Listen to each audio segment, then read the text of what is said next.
festival. The city had been preparing for the festival for weeks. Banners stretched across narrow streets. Lanterns hung from balconies.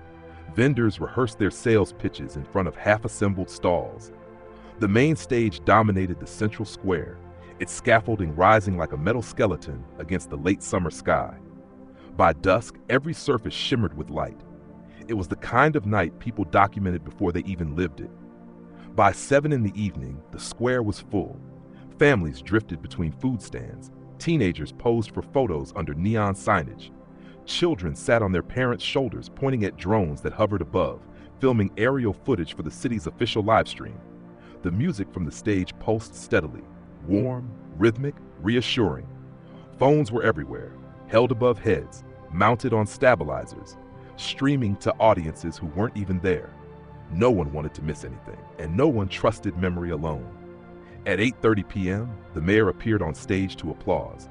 A brief speech about unity, about tradition, about how the festival represented resilience after difficult years. The crowd responded exactly as expected. Cheers on cue, laughter at the right pauses. Fireworks were announced for later in the night. The anticipation built in soft, invisible increments.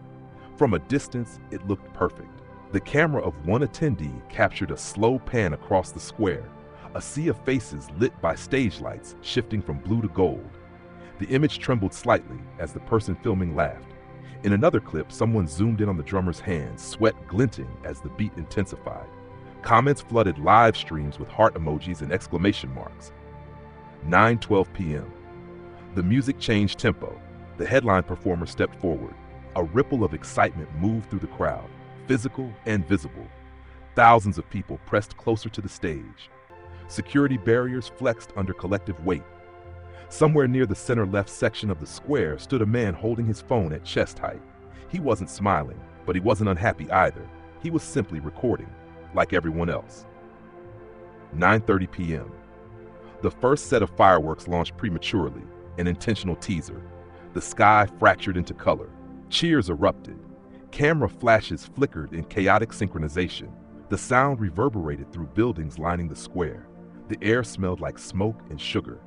9:41 p.m., a slight delay between songs. Stage technicians adjusted cables. A brief flicker of the LED screens behind the performers. Most people didn't notice. Those who did assumed it was normal. Large events always had small imperfections. 9:45 p.m., the crowd density peaked, shoulder against shoulder, breath against breath. The music resumed, louder than before. Bass frequencies vibrated through bone and pavement alike. 9:46 p.m., multiple phones captured the same frame from different angles, the stage glowing white, the audience in silhouette, hands raised. 9:47 p.m. approached without ceremony. There was no warning, no visible threat, no shift in atmosphere dramatic enough to be remembered as the moment before. Only thousands of lenses open and recording, waiting to preserve a night that, at that exact second, still felt ordinary.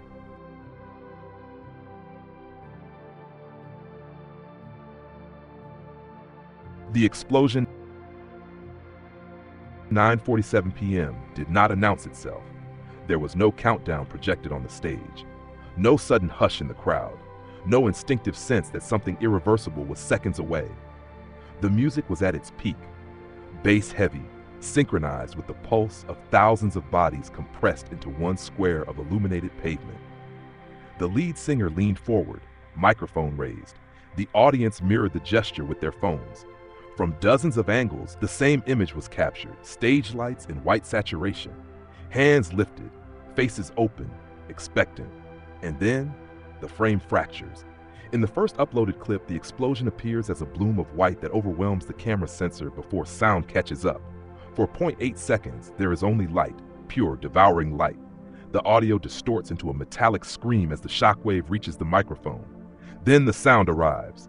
A concussive impact so violent that it erases rhythm itself. The camera jerks sideways, the person filming falls, the image tilts to the ground, showing only pavement and shoes running in impossible directions.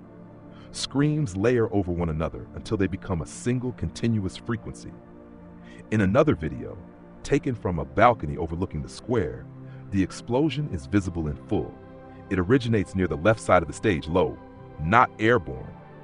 A burst outward rather than upward. A rupture in the geometry of the night. The fireworks stored for later detonate prematurely from the force, streaking unpredictably into the smoke. For a split second, it resembles celebration, amplified beyond safety. Then the smoke thickens. Cameras keep recording. Not because anyone chooses to, but because no one remembers to stop. One live stream continues broadcasting for nearly 4 minutes after the blast. Its comment section transforms in real time. Is this part of the show? Why is everyone running? Wait, is this real? Call 911. This is real. The footage from ground level becomes unstable, blurred glimpses of bodies on pavement, overturned vendor carts, fragments of metal embedded in structures that had stood undisturbed for hours.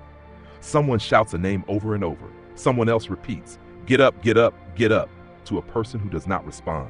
Sirens begin within 90 seconds. Emergency vehicles struggle to enter the square. The density of the crowd that had felt festive minutes ago becomes a barrier. People push toward exits that were designed for orderly dispersal, not panic. The security barriers collapse entirely. In a clip later retrieved from cloud backup, a man stands near the center left section, the same man who had been quietly recording earlier. His video captures the detonation from less than 20 meters away. The blast wave hits him mid-frame. The image jolts violently upward, sky replacing stage. The phone slips from his grip, but continues filming from the ground. Smoke rolls across the lens in gray waves. Boots thunder past. For 12 seconds, nothing blocks the camera's view of the stage. Where performers had been seconds earlier, there is only debris and flame. The LED screens flicker erratically, still attempting to display synchronized visuals despite the absence of a functioning system. Fragments of song loop and distort, caught in a digital stutter. Hospitals across the city receive alerts almost simultaneously. Within 15 minutes, corridors are overwhelmed. Emergency rooms convert waiting areas into triage zones. Names are shouted, IDs checked, phones confiscated to prevent interference with treatment equipment. News helicopters circle above the square, broadcasting live aerial shots. The smoke column is visible from kilometers away, rising like a second structure added to the skyline. By 10:30 p.m., national networks interrupt scheduled programming. Headlines generate automatically. Mass casualty event at annual festival. Hundreds feared dead. City in shock. Social media saturates beyond containment. Hashtags multiply faster than moderators can filter. Raw footage spreads without context. Some clips are mislabeled as attacks. Others are declared hoaxes. Conspiracy theories ignite before casualty numbers are confirmed. But the numbers come. By midnight, unofficial estimates suggest over 200 fatalities. The figure rises steadily as emergency teams search beneath collapsed staging and trampled barricades. Among the dead, performers, vendors, children, tourists, and the man whose phone continued recording long after he fell. His final frame, time-stamped 9:47 p.m., captures a partial reflection in the cracked surface of a fallen speaker cabinet. Smoke behind him, light from flame refracted across broken glass. He does not appear afraid. He appears surprised. Authorities cordon off the entire district before dawn. Floodlights replace festival lanterns. Forensic teams mark positions on asphalt that had hours earlier held dancers and families.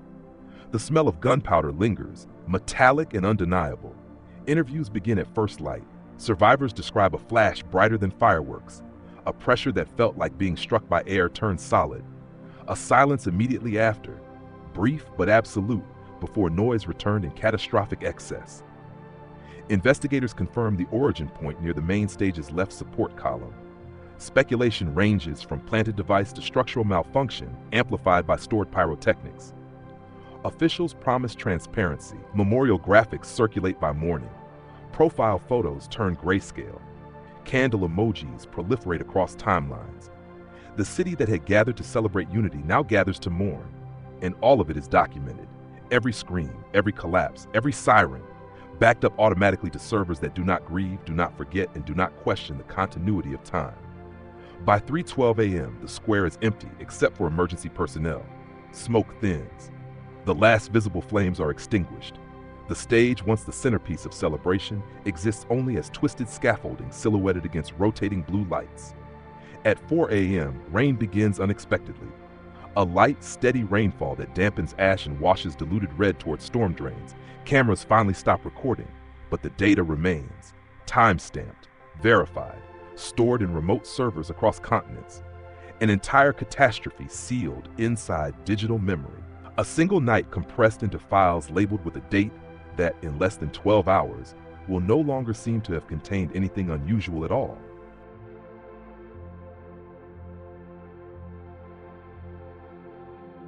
The next morning. Morning arrives without hesitation. No hesitation in the light. No hesitation in the sky. At 6:03 a.m., sunlight spills between buildings exactly as it did the day before. It touches windows, traffic signals, the upper floors of apartments overlooking the square. It reveals nothing unusual. No smoke, no ash, no emergency tape fluttering in the wind. The city wakes gently. A bakery 3 streets from the festival site opens on schedule. The owner turns the sign from closed to open, unaware that 12 hours earlier she had been watching live coverage of ambulances lining the avenue. She hums while arranging pastries in the display case. Her radio plays morning news. There is no mention of an explosion. At 6:45 a.m., joggers pass through the central square. The stage is intact, perfect LED panels uncracked, support columns unbent.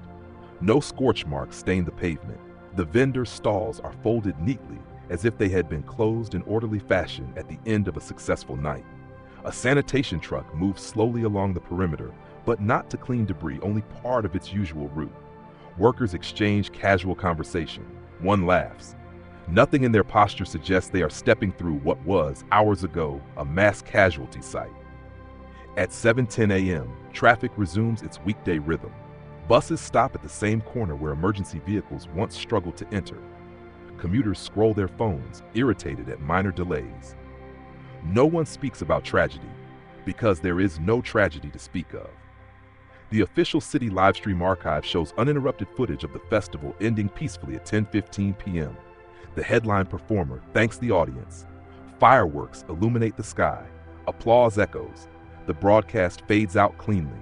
There is no flash, no rupture, no distortion. News websites update with ordinary headlines, economic forecasts, weather reports, a minor traffic accident on the highway. Hospitals report normal admission numbers. Police logs list no unusual incidents. The square, in the clarity of morning, resembles a photograph taken before anything ever went wrong. At 8:02 a.m., a man wakes abruptly in his apartment overlooking the east side of the district. Daniel Reyes does not remember dreaming. He sits upright, heart racing, not from a nightmare, but from a sensation that something is missing. His phone lies on the nightstand, screen dark. For a moment, he expects to see dozens of notifications. There are 3, 2 promotional emails, 1 group chat message about meeting for lunch. He opens social media. Nothing. No emergency updates, no morning posts, no black profile photos. The timeline scrolls with images from last night's festival, smiling faces, fireworks, captions about best night ever. He pauses. That's wrong. He remembers smoke. He remembers the sound. He remembers falling. Daniel stands and moves to the window. The square below is calm. Workers adjust lighting fixtures for the second night of the festival. A banner reads, "See you tonight." His reflection in the glass looks pale. He checks the date, September 18th. Yesterday was September 17th. He knows what happened on September 17th. He grabs his phone and opens his gallery. The most recent video is from 9:46 p.m. It ends before anything occurs. He scrolls further back, photos of food, a short clip of fireworks, a blurry selfie in colored stage light, nothing else. His breath tightens. He distinctly remembers continuing to film after the flash. He remembers the camera slipping from his hand. He remembers smoke crossing the lens. He remembers lying on pavement. He opens his messaging apps and searches for keywords: explosion, blast, help. No results. He searches news archives. No results. He turns on the television. Morning anchors discuss weekend tourism statistics. A weather segment predicts mild temperatures for tonight's continuation of the festival. A banner at the bottom of the screen reads, "City celebrates successful opening night." Successful. Daniel's pulse becomes audible in his ears. At 8:37 a.m., he leaves his apartment and walks toward the square. Each step feels misaligned with reality. He expects to smell burned metal, to see scorched pavement, to find flowers already placed at a temporary memorial. Instead, he passes a street musician tuning a guitar. "Great show last night, huh?" the musician says casually. Daniel stops. "What do you mean?" "The fireworks. Best I've seen." Daniel studies the man's face for irony. There is none. He continues walking. At the exact spot where he remembers standing during the explosion, he stops again. The pavement is unmarked. No cracks, no residue. The stage towers above him, symmetrical and clean. He imagines the blast's origin point, left of center, near the support column. He steps closer, touches the metal. It is cool from the morning air, undamaged. A crew member adjusts cables nearby. "Excuse me," Daniel says carefully. "Was there any kind of incident last night? A malfunction? Something with the fireworks?" The crew member frowns slightly. "No, everything went smooth. Why?" Daniel hesitates. No reason. The answer feels wrong, not because of tone, but because of absence. There is no flicker of concealed knowledge, no tension in posture, no sign that anyone is lying. They truly do not remember. At 9:12 a.m., Daniel returns home and opens his laptop. If public memory has shifted, he thinks, then the change must have been comprehensive. He checks cloud storage. Automatic backups from his phone sync overnight. A folder labeled Festival 0917 appears with a small cloud icon beside it. He clicks. The files load slowly, thumbnails resolving line by line, and there it is. Video 094713.mp4, length to 328. He double-clicks. The footage begins normally. Stage lights, music, crowd. Then the flash, white obliteration, sound distortion, screams, smoke. The camera hits the ground and continues recording exactly as he remembers. He grips the edge of the desk. The explosion is real. It exists, stored on a remote server untouched by whatever has altered the city. He scrubs through the timeline. Emergency sirens, collapsed structures, bodies on pavement. The footage ends abruptly at 9:50 p.m., timestamp intact, metadata uncorrupted. Daniel opens another file, a downloaded news clip, automatically saved from a live stream at 11:02 p.m. the previous night. Headline, "Hundreds Dead in Festival Explosion." He watches the anchor describe casualty numbers in a voice trembling with controlled urgency. He checks the source website. The page no longer exists. He searches the URL directly. 404 error. He leans back slowly. The morning outside continues normally. Cars pass, people laugh. Plans are made for another night of celebration. Inside his laptop, an entirely different history remains preserved. Two versions of September 17th exist simultaneously, one remembered by everyone, one archived in data that did not reset. Daniel looks at the timestamp again, 9:47 p.m. He whispers the time aloud, as if confirming it makes it stable. If the day has been rewritten, it was not erased completely. It was corrected, reverted, restored to a previous save point. But the backup did not align with the world. It aligned with him. Or perhaps, it preserved a version of him that should no longer be here at all.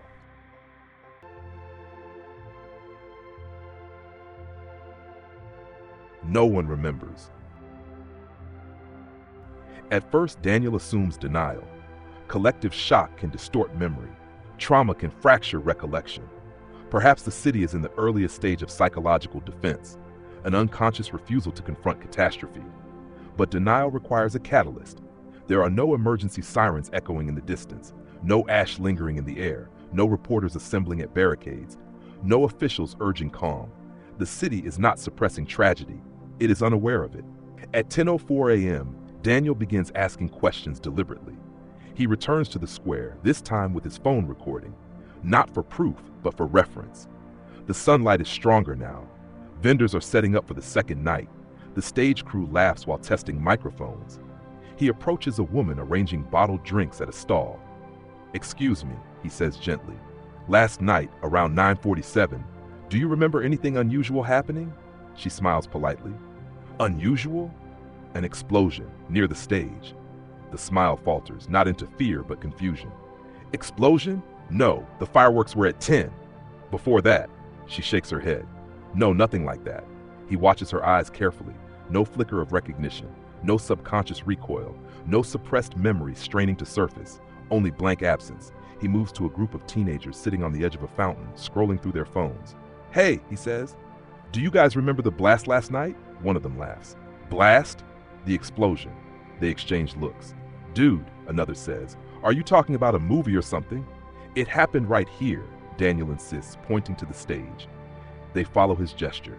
The stage stands immaculate. Bro, the first one says, half amused, half concerned. You okay? Daniel backs away slowly. At 10:37 a.m., he calls his sister. She answers on the second ring. Hey, how are you feeling? He asks. Fine. Why? After last night. A pause. What about last night? The festival, the explosion. Another pause, longer. Daniel, what explosion? His throat tightens. You were watching the live stream. No, I wasn't.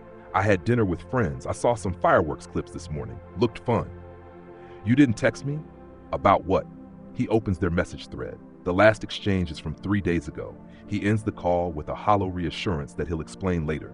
At 11:15 a.m., Daniel visits a local hospital. He tells the receptionist he's looking for information about casualties from last night's festival incident. She blinks. There was an incident? Yes, a mass casualty event. She types something into her computer. There were no unusual admissions last night. Everything's normal. Check again, he says quietly. She does. Same result. No surge, no emergency triage, no record of hundreds dead. He thanks her and leaves before security begins to notice the tension in his voice. On the sidewalk outside, he stops walking. The world continues as if aligned to a script he is no longer reading. He replays the cloud footage in his mind, the smoke, the sirens, the bodies. It happened. He is certain, but certainty requires corroboration, and there is none. At 12:02 p.m., Daniel searches online forums. He types variations of the same question. Anyone remember explosion at festival? Missing footage from last night? Mass casualty event erased? No results. He tries deeper search parameters, archive threads, encrypted boards. Nothing. It is not that posts were deleted. It is that they were never written. He checks trending topics from the previous night. Hashtags about the festival dominate, celebratory, enthusiastic. He scrolls through hundreds of photos uploaded by strangers, smiling faces, fireworks, clean sky. In none of them does smoke appear. In none of them does panic fracture composition. He opens his own social media. A post from 9:30 p.m. reads, "Best festival in years." He doesn't remember writing it. The timestamp is real. The caption is in his voice. He checks the comments. Friends respond with heart emojis and plans for tonight. He scrolls further. There is no break in continuity.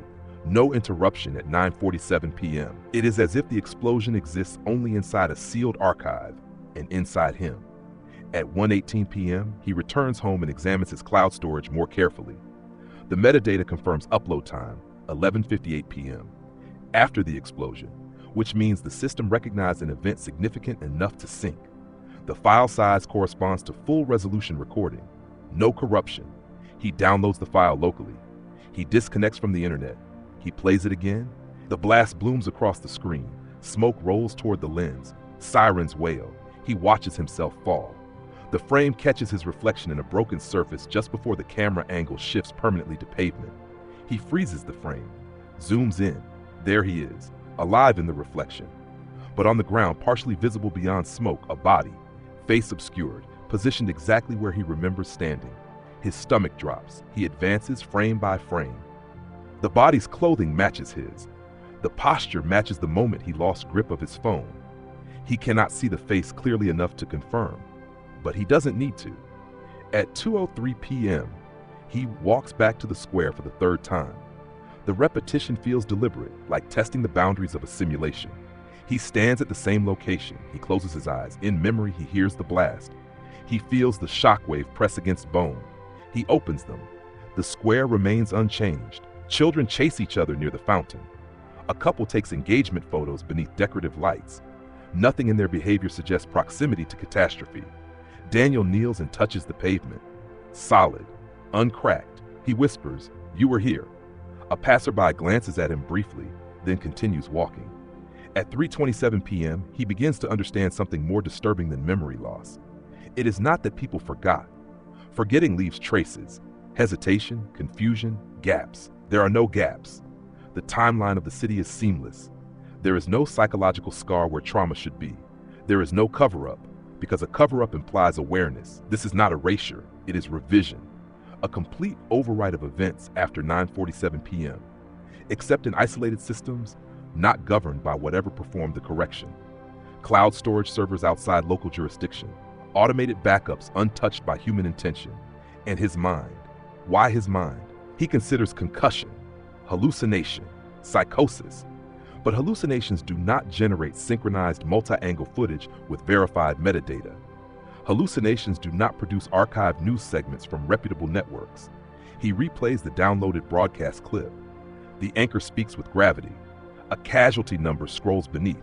He searches the anchor's name online. Her public profile shows no broadcast that night. Her schedule lists an entirely different segment. There is no trace she ever reported on an explosion. It is as if two parallel timelines diverged at 9:47 p.m. One continued with death and aftermath, one reset, and he is the only point of intersection. At 4:12 p.m., he receives a notification. Festival Night 2 begins at 7 p.m. He stares at it. Night 2, the implication is simple. The event proceeds as planned. The schedule was never disrupted. He checks the official website. Everything is intact. Lineup unchanged. Fireworks scheduled again for 10 p.m. He scrolls to yesterday's recap. A professionally edited highlight reel plays automatically. Laughter, music, clean skies, no rupture. The description reads, an unforgettable opening night filled with joy and unity. He closes the page slowly. If the city truly does not remember, then tonight will unfold identically.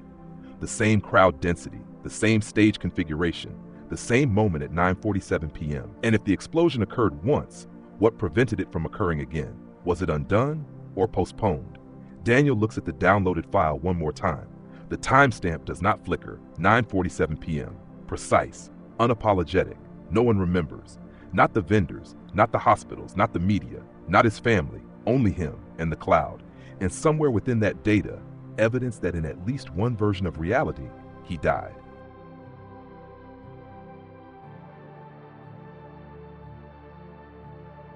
The cloud. The cloud does not panic. It does not grieve. It does not misremember. It does not wake up to a revised morning and accept it without question. It sinks. At 11:58 p.m. on September 17th, Daniel's phone connected automatically to a Wi-Fi network as he returned home. Shaking, disoriented, alive in a city that had just broken. The device began its nightly routine without input. Photos uploaded, videos transferred, metadata indexed. Redundancy protocols initiated. A catastrophe moved silently through fiber optic cables at the speed of light. Somewhere, inside cooled server farms thousands of kilometers away, machines wrote his night into permanent storage, at least permanent by human standards. Now, on the morning of September 18th, Daniel sits in front of his laptop, staring at a progress bar that has already completed.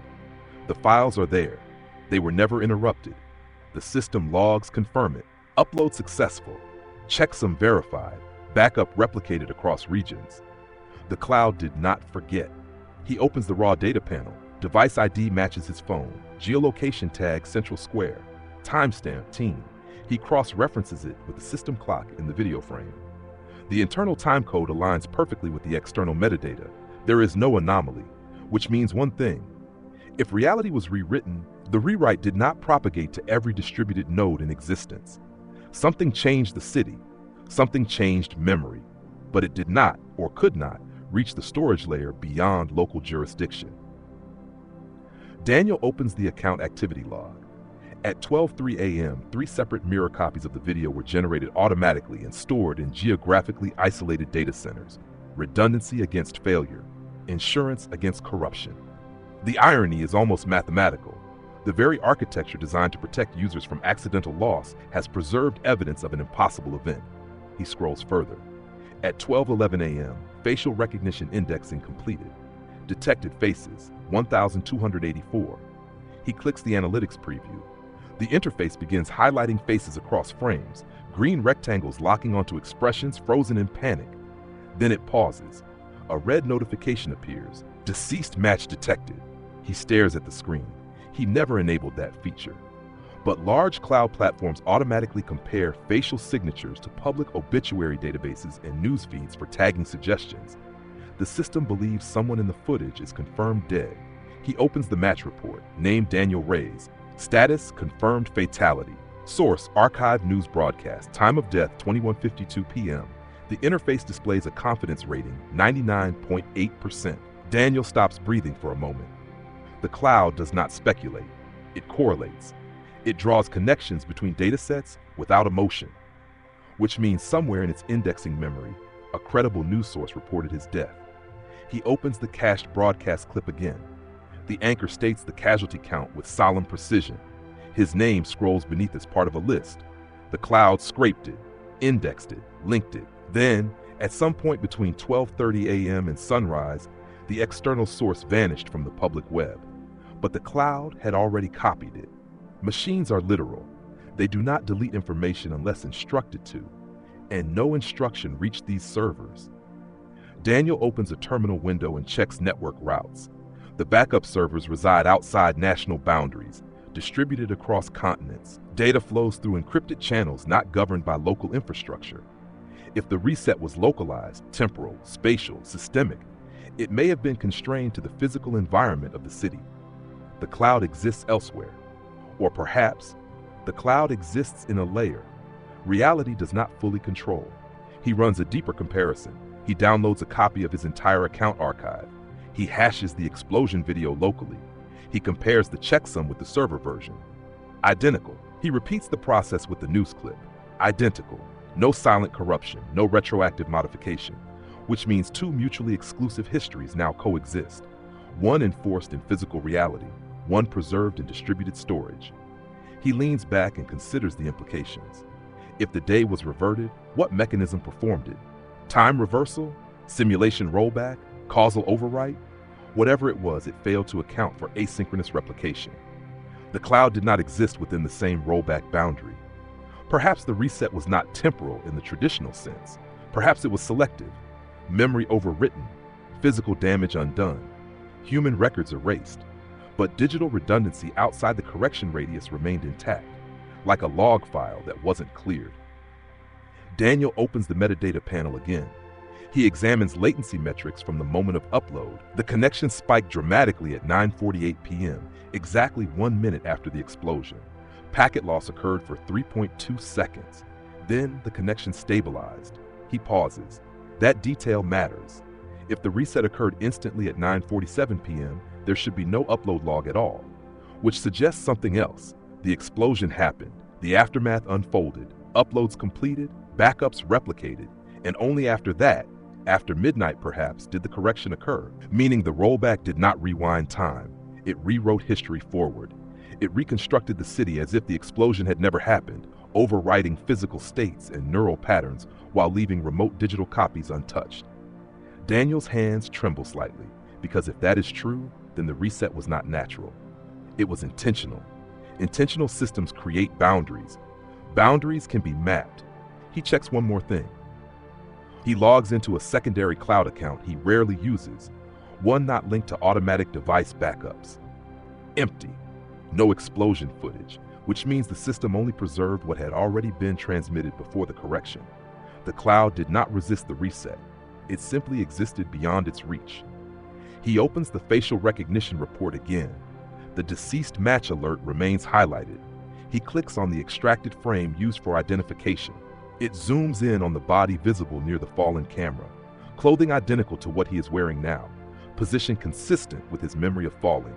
The face is partially obscured by smoke and angle, but the algorithm does not rely solely on visible features.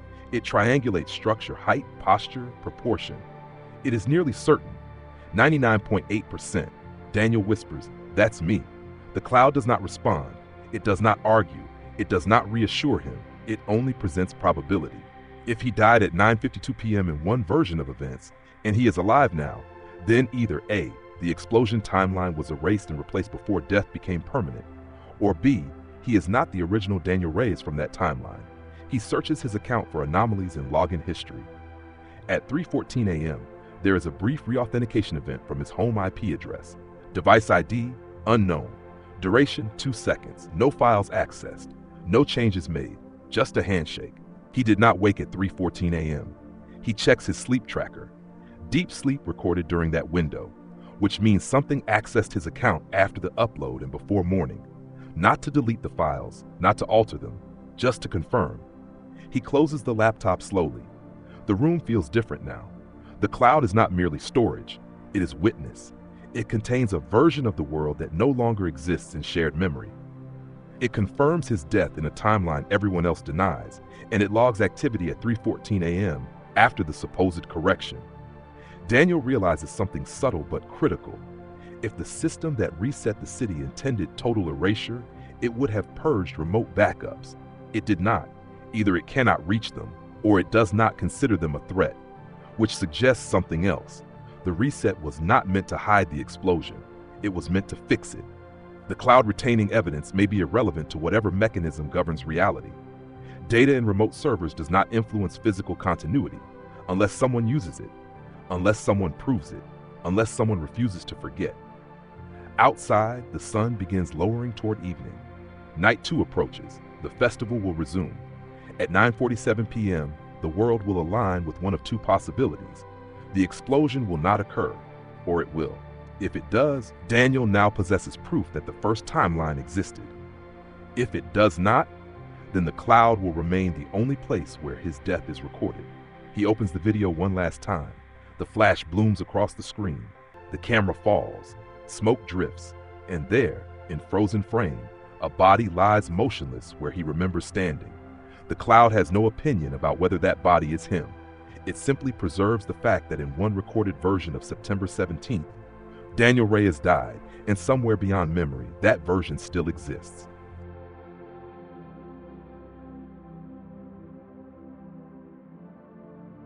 The news article. Daniel does not find the article by searching for it. He finds it by accident. At 6:42 p.m., as the sky begins transitioning from gold to indigo, he runs a deep query through his cloud account's index content. He filters by keywords automatically extracted from audio transcripts inside saved videos. Explosion, fatalities, Daniel Reyes. The system takes several seconds longer than usual. Then a result appears, not from his personal files, from a cached external page stored under referenced content. The cloud, at some point during the night, saved a full HTML snapshot of a news article that had been linked within the archived broadcast clip. The URL no longer resolves publicly, but the copy remains. Daniel clicks it. The page loads slowly, reconstructing from stored code and embedded assets pulled from distributed storage.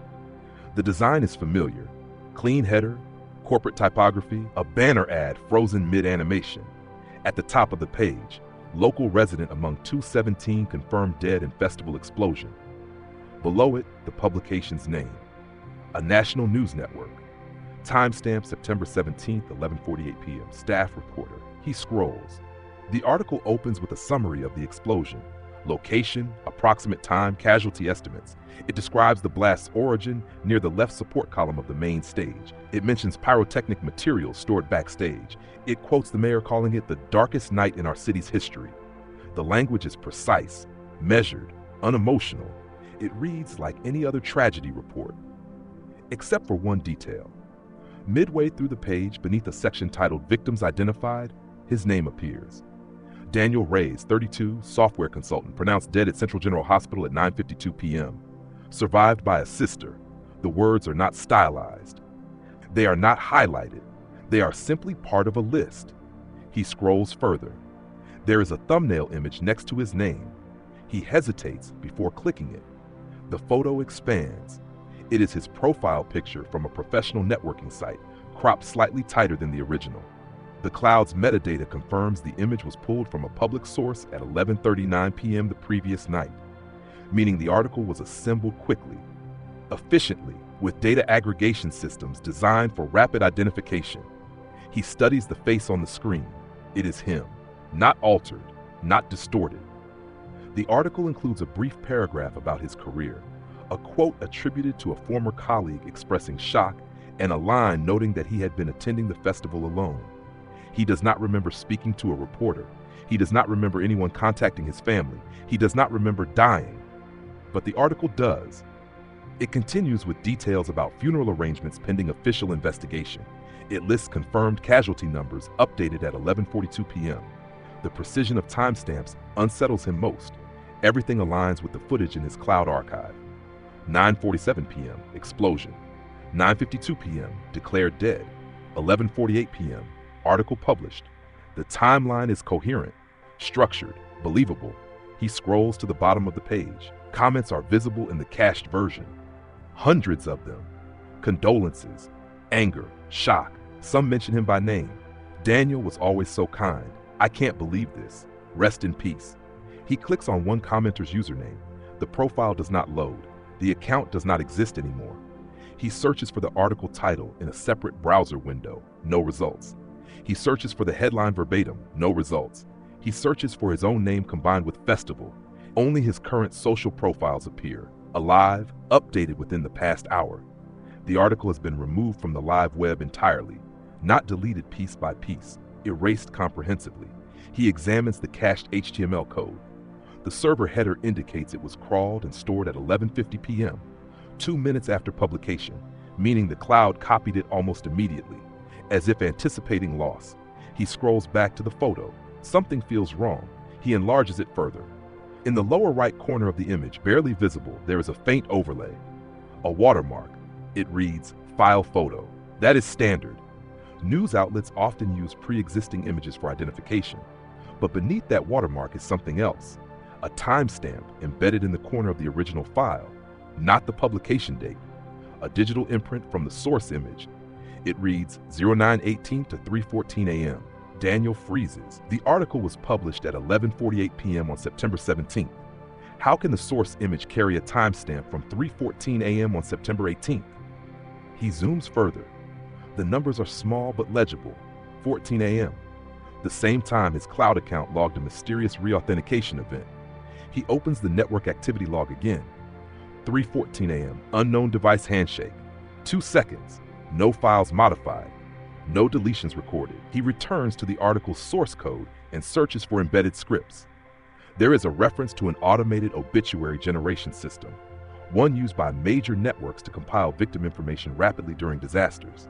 It pulls from hospital databases, government ID registries, public social profiles. It assembles a preliminary memorial page before manual editing, which means at 3:14 a.m., something accessed his account.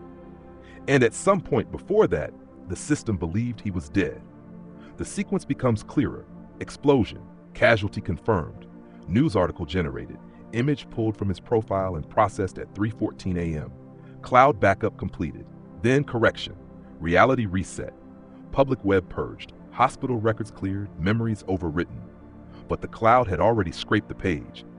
Daniel scrolls back to the top of the article and reads it again, this time as if it were someone else's obituary. He imagines his sister reading it. He imagines colleagues receiving notifications. He imagines a funeral planned for a body that may no longer exist. He notices something subtle in the phrasing of the paragraph about him. Reyes was standing near the center-left section of the square when the blast occurred. That detail is specific, precise. It matches exactly where he remembers standing. How did the reporter know that? Was there surveillance footage? Eyewitness accounts? Or was that detail pulled from his own uploaded video? He checks the publication timestamp again. 11:48 p.m. His video uploaded at 11:58 p.m., which means the article could not have referenced his cloud backup, unless there was another copy, unless the live stream from his phone remained active long enough for networks to capture and archive segments. He replays his footage and checks the live indicator at the top of the screen. Yes, for nearly 2 minutes after the blast, the live stream icon is active, which means external servers recorded it before his device disconnected, meaning the article's detail about his position could have been extracted from broadcast footage. The system did not guess, it observed. Daniel leans forward and studies the death declaration line, pronounced dead at Central General Hospital at 9:52 p.m. He never went to the hospital. He remembers falling. Smoke, sirens. Then, nothing. His memory between 9:47 p.m. and waking the next morning is fragmented. What if he was transported? What if he was declared dead? What if the correction occurred after official confirmation? He searches the hospital's public database again. No record of his admission, no record of any mass casualty event. But the article insists he was there. He scrolls to the final paragraph. It reads, "City officials have vowed to investigate the cause of the explosion. A full report is expected within 48 hours." a report that no longer needs to exist. He closes the cached page and reopens it, half expecting it to vanish. It remains, stored offline, immutable. He downloads a local copy. He exports the HTML file and saves it to an external drive. Redundancy of redundancy. If the cloud is vulnerable to correction in the future, he will have another layer. He looks at his reflection in the darkening laptop screen. According to the article, he died at 9:52 p.m., which raises a single, unbearable question. If the explosion timeline was corrected before death became permanent, why does the system record that it did? Why does the cloud index him as deceased with 99.8% certainty? Unless the version of him who died remains in the system's historical state, and the version sitting here now is not a reversal, but a replacement. At 7 p.m., festival lights flicker on outside. Night 2 begins. Daniel closes the laptop gently. In one archived news article, he is already gone. And somewhere between 9:47 p.m. and 3:14 a.m., reality decided that was unacceptable. But the record of his death survived the correction, and records, unlike memory, do not forgive inconsistencies.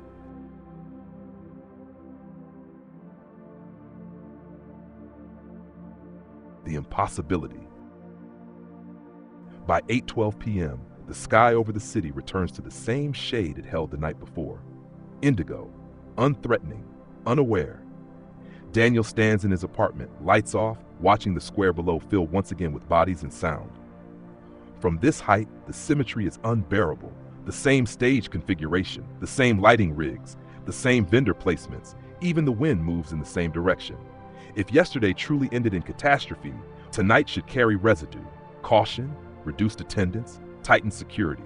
Instead, the crowd appears larger. The city believes this is night 2 of a successful festival. Daniel believes it is a replay, but replays do not include the knowledge of the previous run. He checks his pulse, elevated.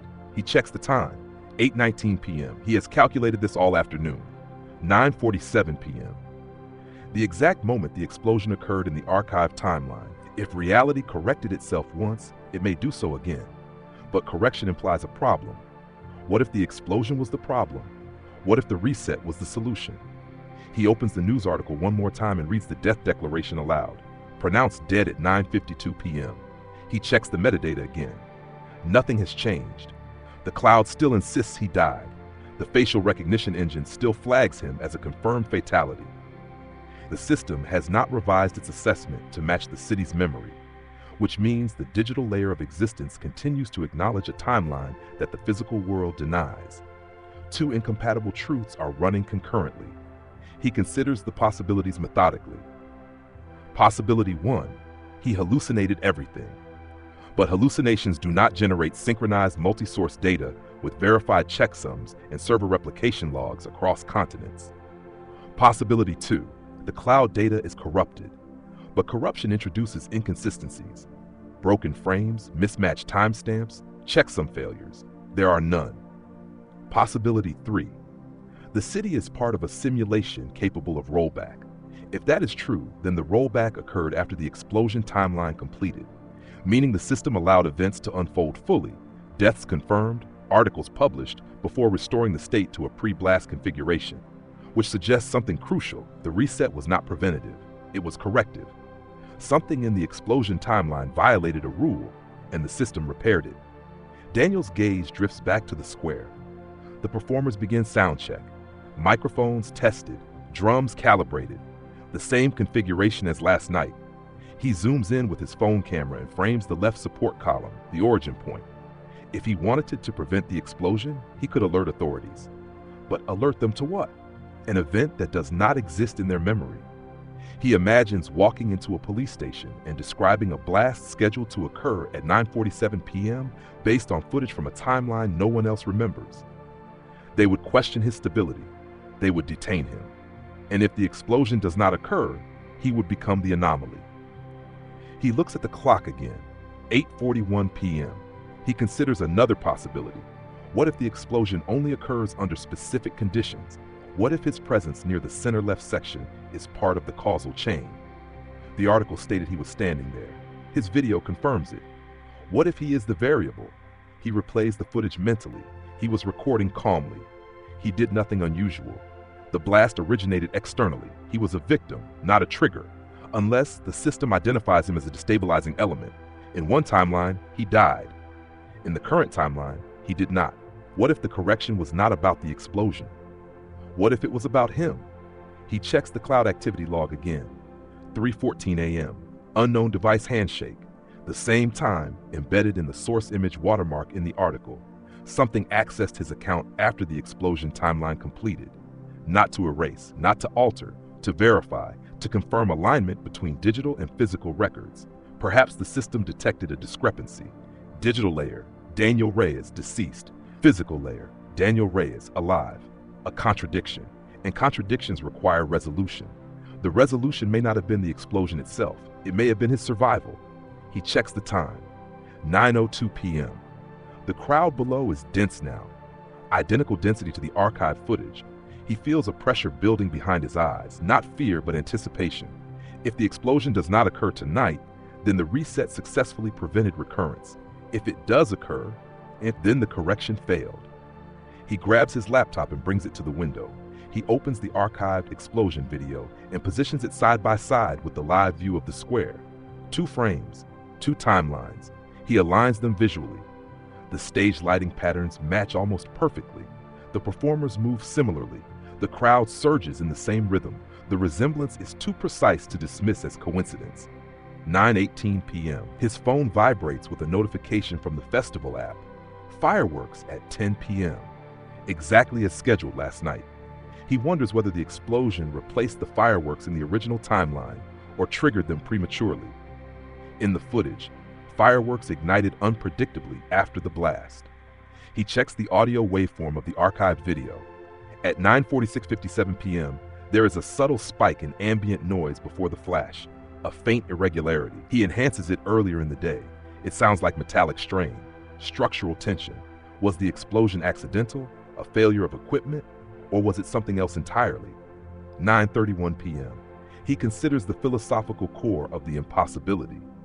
If a timeline can be erased for everyone except one individual in a distributed storage network, then causality is not absolute. It is conditional. Conditional on consistency. Conditional on coherence. The world he inhabits now is internally consistent. There was no explosion. There are no deaths. The festival proceeds. Only he and the cloud disagree. Which raises a terrifying thought. If he proves the previous timeline existed, does that destabilize this one? If he shows someone the archived footage and they believe it, does memory fracture? Does the correction unravel? Or is the system robust enough to absorb minor anomalies without collapse? He checks the time again. 9:42 p.m. 5 minutes. He decides to leave the apartment. If he remains above the square, he is an observer. If he enters it, he becomes part of the state. He descends the stairs 2 at a time and emerges into the night air. The music vibrates through pavement exactly as before. He pushes through the crowd carefully. He stops when he reaches the center left section. The same coordinates, the same angle toward the stage.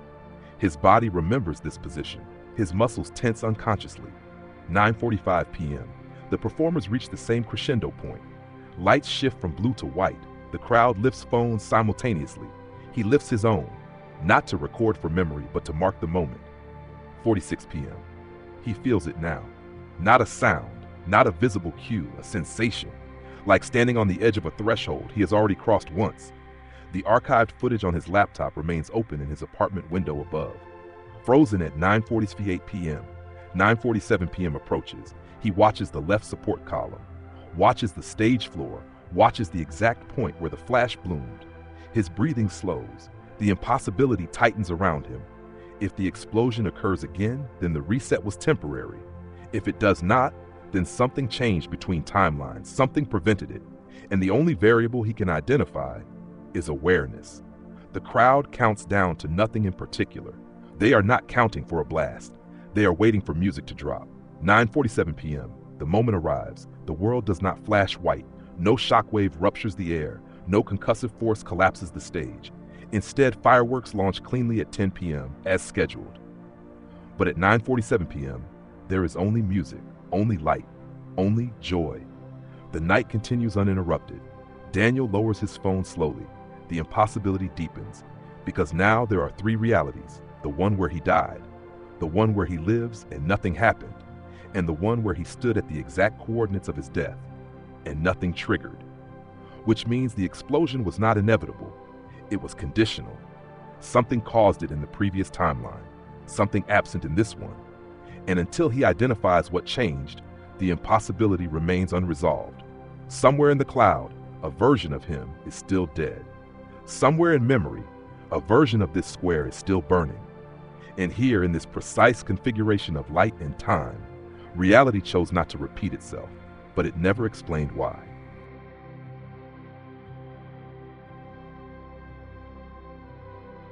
The second festival night. By the time the fireworks begin, the city is convinced it has just experienced one of the best opening weekends in years. No tension lingers in the air.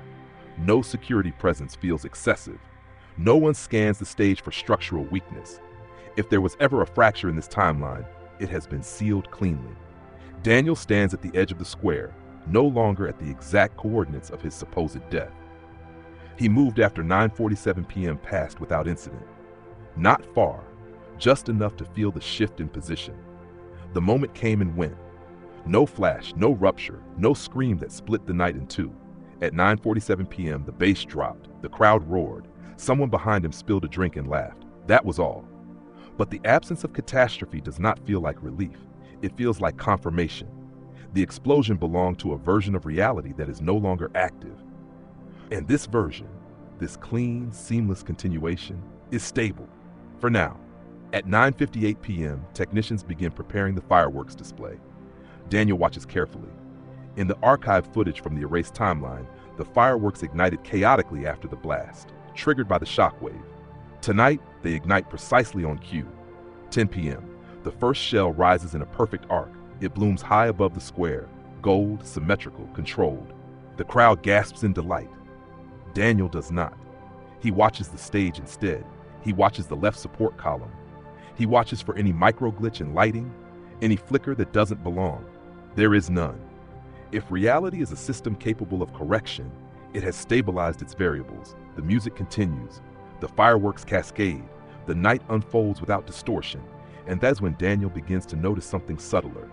The pattern of movement in the crowd. The same couple he remembers from the archived footage stands 2 meters to his right. The woman with the red jacket.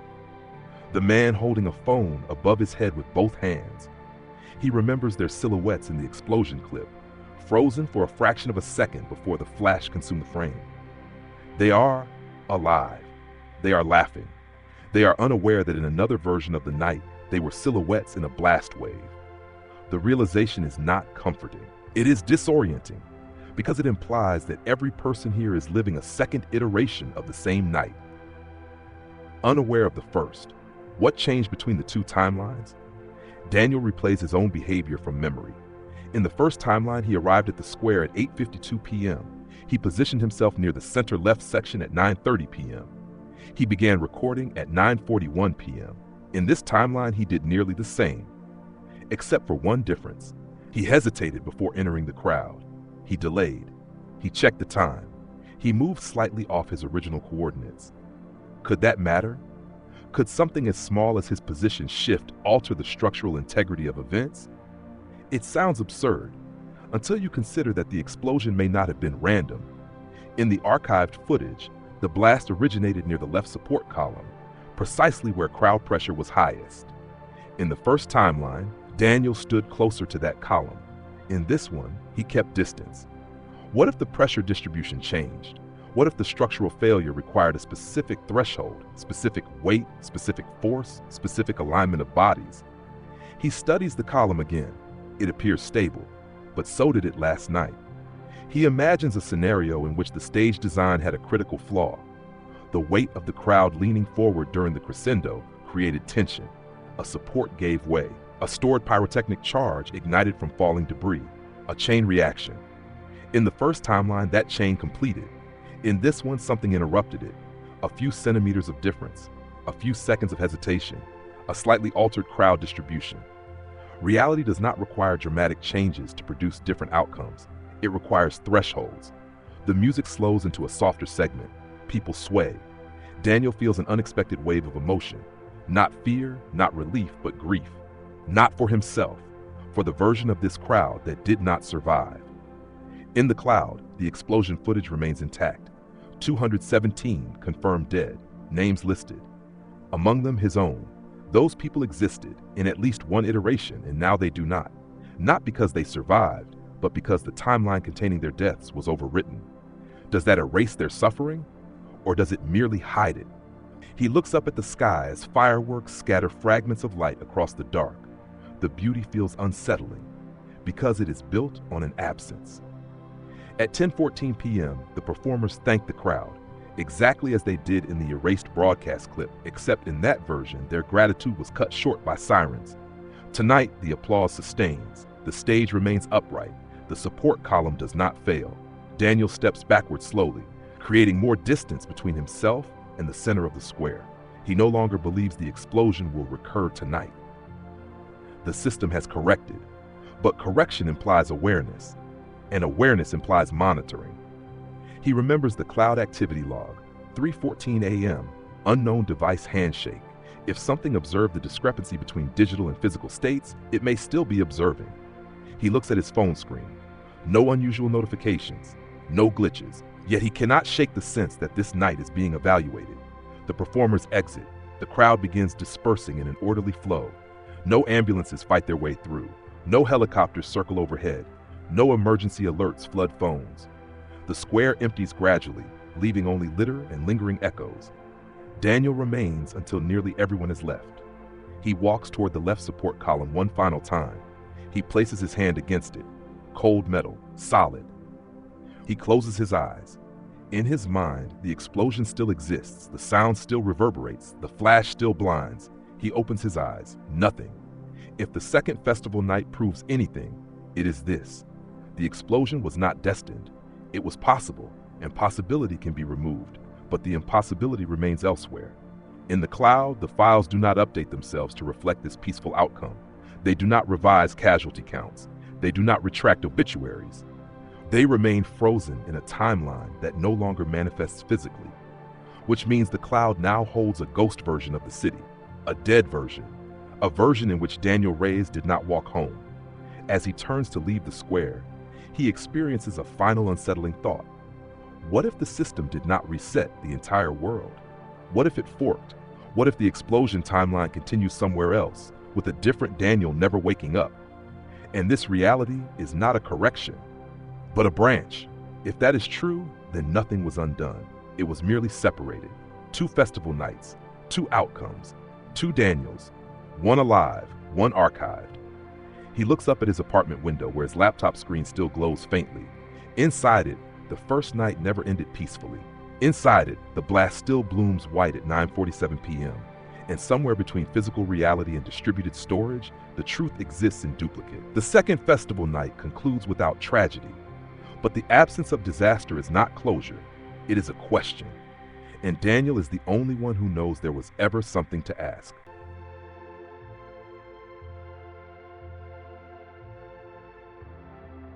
Final reveal. The second festival night feels identical. That is the first thing he notices. The banners are the same color. The music rises at the same pitch. The lights flicker in the same rhythm. Even the wind feels rehearsed. He stands at the edge of the square, exactly where he stood before. He knows this because he has watched the archived footage 100 times. He has mapped the cracks in the pavement. He has memorized the angle of the stage lights.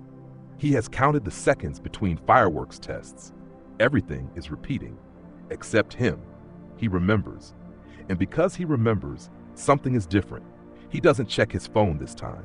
He doesn't scan the crowd for anomalies. He doesn't look for the man with the camera who captured the first explosion. Instead, he watches the sky. In the original footage, the explosion didn't begin at the stage. It began above. There was a flicker, a distortion, a ripple across the air that the crowd mistook for a drone malfunction or a lighting glitch. He hadn't noticed it before. But after reviewing the cloud archives frame by frame, slowing the video to fractions of seconds, he saw it. The sky had stuttered, as if reality itself buffered. The countdown begins again. 10, 9, the crowd chants in unison. 8, 7. He feels the tremor before it happens, not in the ground, in his chest. 6, 5. A sound that does not belong to speakers hums beneath the music, a frequency too low to hear, but strong enough to vibrate bone. 4, 3. He closes his eyes. 2, he whispers his own name. 1, the sky tears, not with fire, not with smoke, with absence. A section of the air above the stage collapses inward, folding like a corrupted frame in a video file. The lights distort, the sound fractures, the crowd freezes mid-motion. Not dead, paused. Everything stops except him. The fireworks remain suspended like shards of glass in the dark. The singer's mouth is open, but no sound emerges.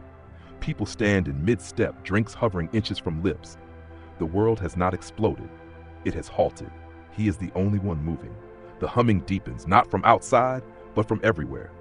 The sky flickers again, and this time he sees it clearly. Layers. Multiple versions of the square overlaying one another. Slightly misaligned, slightly out of sync. In one layer, the explosion has already occurred. Smoke stains the air. Bodies lie scattered. In another, the stage lights malfunction, but nothing catastrophic follows. In another, the festival continues without interruption. He sees himself in each one, alive, dead, running, standing still. The layers shift like tabs being rearranged. Then a voice speaks, not through speakers, not from a person, from the sky itself. You were not meant to remember. The words do not echo, they imprint. He turns slowly. The frozen crowd remains locked in their suspended positions. What is this? He asks. A correction. The sky ripples again, and the paused fireworks glitch, multiplying, fragmenting, then stabilizing. The event destabilized the sequence. The timeline was restored. You mean you reset it? Language simplifies. He laughs, though his throat feels dry. You erased hundreds of people. No, the version containing their termination was archived. Archived? His voice cracks. Like data? Yes. The humming shifts, almost curious. You accessed residual records. That was not anticipated. The cloud, he whispers. External storage is imperfectly synchronized. He feels the weight of it settle into place. The explosion wasn't a bomb. It wasn't terrorism. It was a fracture, a break in a repeating structure. We are in a loop, he says. Iteration. How many times? Silence. Then, enough. The layers in the sky begin aligning, sliding toward one another like magnets snapping into place. And me? He asks. Why do I remember? A pause, longer this time. An anomaly. Fix me then. We attempted. His breath stops. The archived news article flashes in his mind, his name listed among the dead. You killed me. In that iteration. And it didn't work. No. The sky flickers more violently now. The frozen crowd trembles at the edges as if buffering. Memory persisted across reset, cause unknown. He steps forward, directly beneath the tear in the air. So what happens now? Integration. The word feels heavier than explosion. Integration of what? Versions. The layers he saw begin converging. He sees himself, multiple selves, drawn toward the same point. The one who died, the one who ran, the one who never noticed, the one who searched the cloud. They are collapsing inward. He feels it physically, pressure building behind his eyes, behind his ribs. You can't just merge them, he says. Fragmentation is unstable.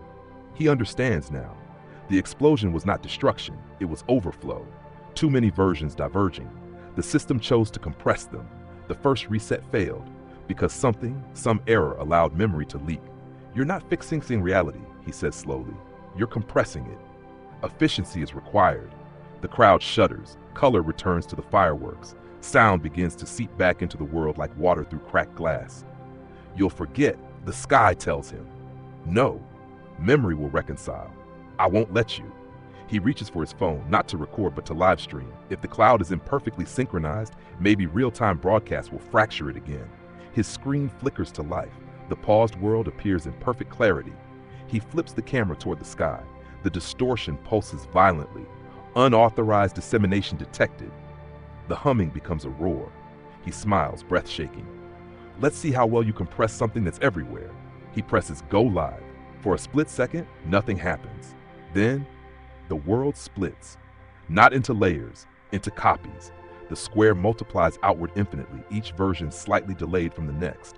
The sky fractures like a shattered mirror reflecting endless festivals. The voice distorts. Containment failure. The frozen crowd resumes motion, not smoothly, but staggered across countless offsets of time. Some scream, some continue cheering, some vanish. He feels himself stretching across versions, painfully, simultaneously alive and dead and suspended. But he is still aware, and awareness is enough. The system tries to align the fragments, but livestream latency creates interference. Cloud sync loops back on itself. Archives overwrite active frames. Versions refuse to collapse cleanly.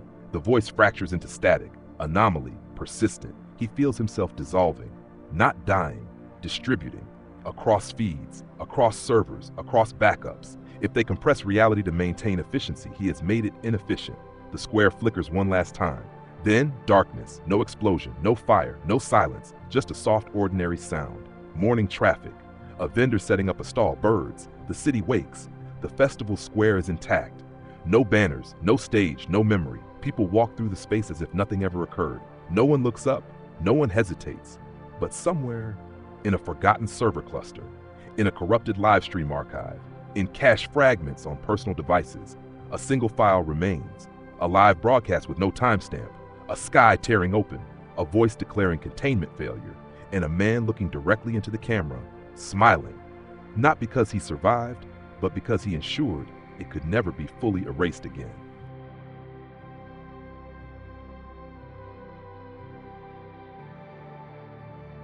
Closing. There is no official explanation, no emergency broadcast, no government statement, no scientific breakthrough published in peer-reviewed journals. The festival is listed in the city's event history as successfully concluded. Attendance numbers are slightly lower than projected. Weather conditions were favorable, no incidents reported. If you search hard enough, you might find a blank space where the archived live stream should be. A placeholder thumbnail, a broken link, an error message that refreshes into nothing. Most people never notice, because nothing in their memory contradicts what they see, and memory is the only proof most people require. The square is quiet now. Weeks have passed. The banners are gone. The stage has been dismantled. The temporary lights removed. Foot traffic moves through the area with mechanical familiarity. Vendors set up in the mornings. Children cross diagonally despite the painted lines. Office workers cut through the plaza to shorten their commute by 30 seconds. Life continues with flawless continuity. But continuity is not the same as truth. Somewhere in the distributed architecture of the network, fragments still exist, not whole videos, not intact files, pieces, a corrupted audio waveform that contains a frequency no microphone should capture, a frame of sky bending inward, pixel values exceeding physical light thresholds, metadata stamped with a timestamp that overlaps itself, 2 identical seconds occupying the same coordinate in time. The system has not deleted everything. It has compressed it. Compression is not erasure, it is concealment.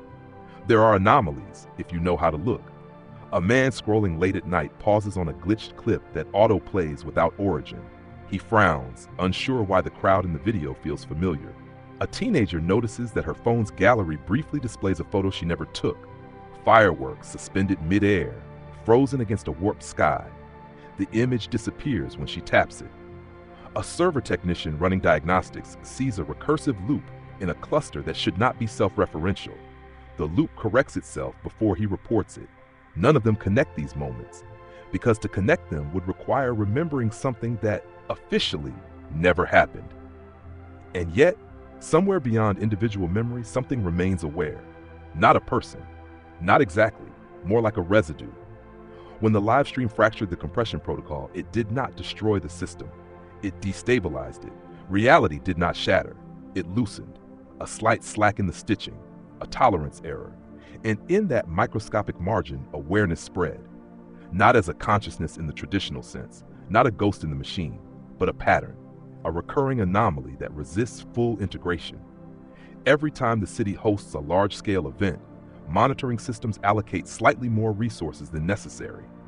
Every time a live broadcast scales beyond expected engagement, there is a fractional delay before stabilization.